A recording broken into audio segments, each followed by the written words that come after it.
Nasaksihan sa Maragtason nga hitabo sang nagupod si King Charles kag Pope Leo XIV sa pagpangamuyo sa atubang sang publiko. Kaupod sang hari si Queen Camilla sang nagkanto sila sa Sistine Chapel sa Vatican.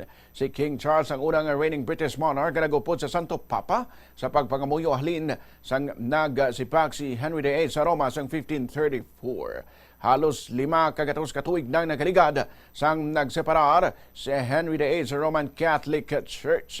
Gindeklara sini ang away batok sa Katolisismo, nagmando nga panggubo ng mga monasteryo, pangangkuno ng mga duta kag propiedad, pangsunugo ng mga library kag manuscript, kag pangpatyo ng mga pare kag monghe. Sa sulod man sang sining nga mga siglo, gindumilian ang mga Katoliko sa England kag Scotland nga manginhayag sa ila pagsimba.